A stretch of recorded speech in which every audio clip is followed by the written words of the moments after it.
कधीच नाही चुकणार तुमचे फेवरेट टीव्ही शोज झी5 सोबत, तेही एकदम फ्री. सो अथर्व, आपले जेव्हा लक्ष्मीताई आणि श्रीनिवास दादा ते जेव्हा आले होते घरी, तेव्हा खरं तर तू पण खूप इमोशनल झाला होतास. असं म्हणाला होतास की तू जेव्हा या शोसाठी आलास तेव्हा तू आईशी नीट बोललाही नव्हतास. हो. का बोलला नव्हतास पण आईशी? नाही, मला मैदानावर जायला उशीर झालेला नाही.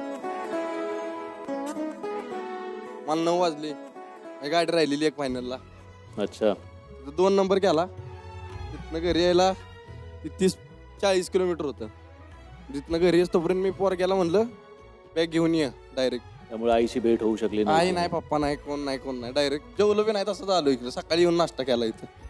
तुला लक्ष्मीताई आहे, हर्षदाताई, तिने तुझ्यासाठी एक गिफ्ट पाठवलं.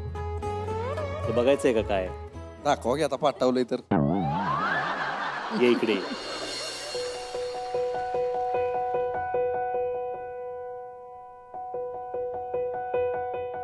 अथर्व बाळा, जाताना तुझी माझी भेट नाही झाली. ठीक आहे, तू जरा नाराज होतास, पण असू देत. तू जिथं गेलायस तिथं नीट आणि चांगला खेळ.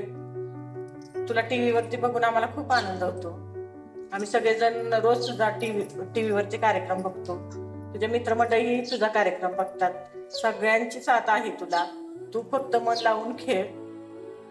आणि जसा बैलगाडी शर्यतीतून बक्षीस आणत होता, तसंच बक्षीस हेही घेऊन येशील असं मला वाटतं. आपण सातारच्या मातीतली माणसं आहोत आणि जिंकणं हे आपल्या रक्तातच आहे. त्याच्यामुळे ही शर्यत तू जिंकशील असं मला वाटतं.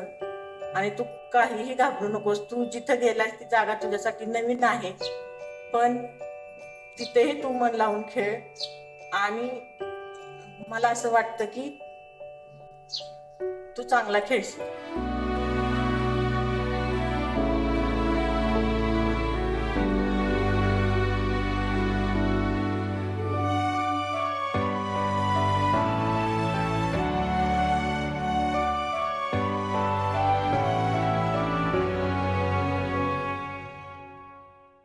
आवडलं गिफ्ट? आवडलं. आईला काही सांगायचंय तुला?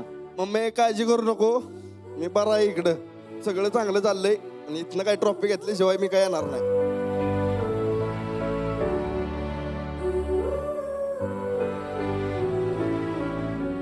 आता आपण ऍक्च्युली विचारूया बाकीच्यांनी आपल्याला किती मार्क दिले. आपण सुरुवात करूया रामानितापासून. रामाने दिले 10 पैकी 10. सर, खूप आवडला मला त्यांचा डान्स. आपली रेवती 2.2 अशी करते. मला खूप आवडायचा दोघांचा डान्स. नवीन घेतलाय बैल. झी5 ॲप डाउनलोड करा आणि पहा सर्व एपिसोड्स एकदम फ्री.